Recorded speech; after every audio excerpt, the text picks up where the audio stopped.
I am not an economist, but I have studied complex systems for years, and the science here is well established.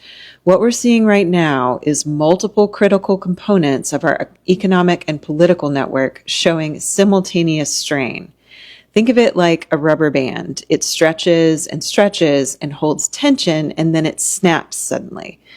That snap is what complexity scientists call a mixed transition. You can cross the threshold before the visible collapse happens, but once you've passed that point, the failure cascade becomes extremely difficult, if not impossible, to stop.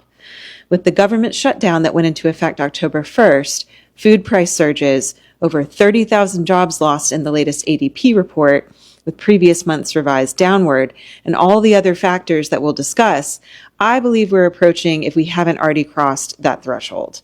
I could be wrong about timing or even whether we reach full transition, but the pattern is concerning enough that understanding what's happening really matters.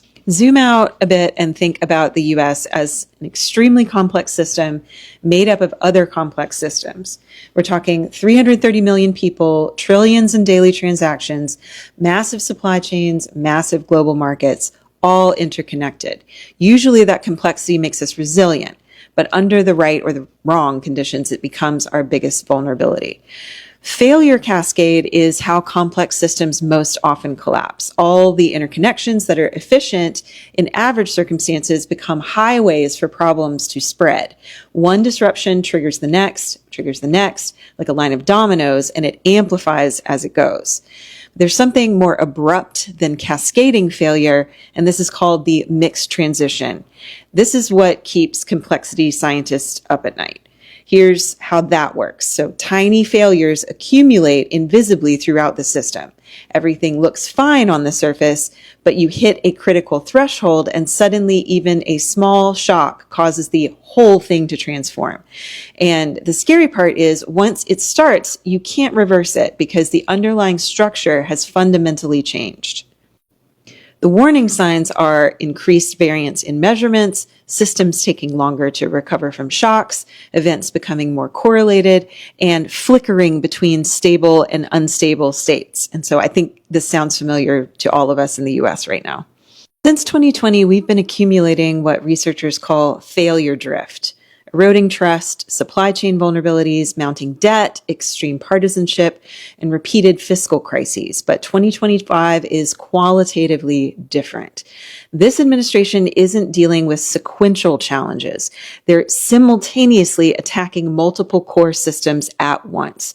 Direct interference with the private sector, institutional purges that destroy continuity, aggressive tariffs destabilizing the economy, cold shouldering allies, which leads to frayed long-standing relationships, mass deportations, fracturing social cohesion, and now a government shutdown. In the financial system, bond markets are stressed. Foreign holders are nervous. The AI stock bubble has multiple burst triggers that are ready to go. Regional banks are still fragile from commercial real estate exposure. In the economy, unemployment is rising fast with major layoffs across sectors. Tariffs are driving business costs up 10 to 15% while destroying export markets. Housing foreclosures hit a 6-year high with 36,000 just in August. Healthcare premiums are about to explode and federal revenue will collapse as the tax base shrinks. In government operations, the Treasury General account is depleting rapidly with no revenue replacement during the shutdown. They've got $156 billion in emergency funds that they can shuffle around, but that faces legal challenges and resource limits. Meanwhile, 20 of the 25 largest cities are facing deficits as they absorb the federal cost shifts from all the cuts. And as for the food system, it's getting critical. Agricultural exports are down 15% as China halted soybean purchases, and that's a $12.8 billion market that's just gone. Farm bankruptcies in the first half of 2025 have already exceeded all of 2024. Grocery prices are rising over 0.5 percentage point monthly, which is the fastest in 3 years. And then there's a predicted 7% holiday price shock that's coming. And we're already starting to see supply chain disruptions and restocking issues. The military, they're trying to politicize it with purges, loyalty tests, domestic deployment preparations. And here's what they don't seem to understand about that. This creates institutional resistance, not regime strength. Professional military culture actively opposes politicization. And here's the critical part in that point. This resistance creates additional unpredictability in the system. The regime can't reliably count on military compliance, which means they're operating with reduced information about their own capacity. And that's another form of system degradation that accelerates miscalculation. This extends to almost all the institutions they're purging right now during the shutdown. They've already begun that process, so they're not getting data back from those areas of government. And this complicates the data collection process. They won't actually know what's going on. When you're flying blind during a crisis, you make poorer decisions, which create more crises. To go back to the military, let's be honest that we're all thinking about the possibility of domestic military scenarios. And so let me explain why the math doesn't actually work on that. The US is 3.8 million square miles with 331 million people. Military units optimized for foreign combat cannot effectively occupy and control this territory during economic chaos. Significant domestic deployment costs over $20 million daily, completely unsustainable during revenue collapse.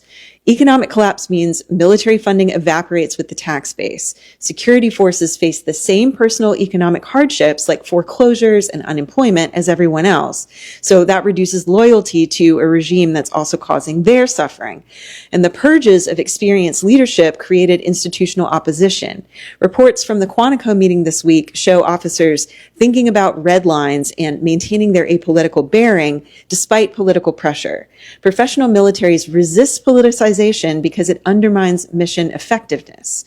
Using force against economically desperate Americans would accelerate regime collapse, not prevent it. Argentina in 2001 proved this. Military repression during economic crises deepens instability rather than resolving it. Complex military systems also require functioning supply chains, advanced technology, and professional coordination. All of this is vulnerable to economic disruption. As infrastructure fails and logistics collapse, military effectiveness degrades regardless of political loyalties. Argentina had recent authoritarian experience, but their military still couldn't maintain control when unemployment hit 23%, 40,000 businesses shuttered, and the banking system collapsed.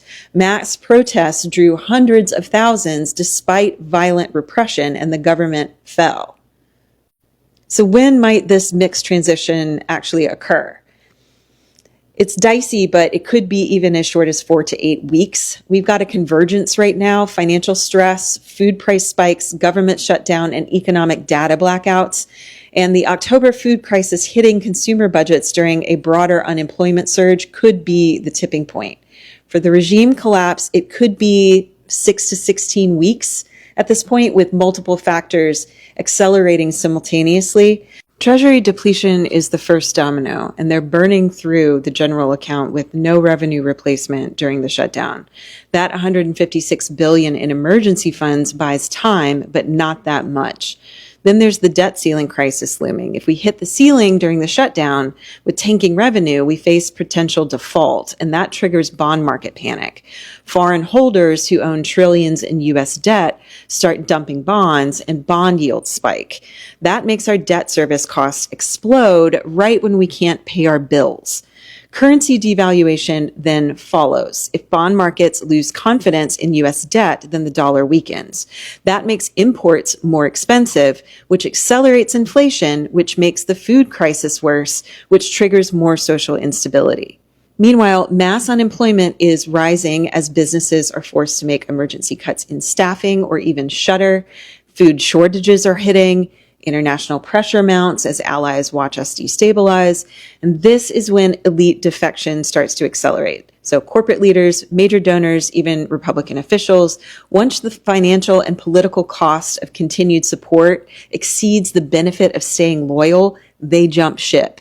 And historically, that's when regimes collapse, not from the bottom up, but when the elites withdraw their support. Bottom line, by simultaneously destabilizing financial management, institutional continuity, economic stability, food security, and military professionalism, this administration has created cascading vulnerabilities that it cannot manage. They've essentially engineered their own downfall through reckless destabilization of the complex system that they sought to control. Be safe out there. Okay, strap in for this one, y'all.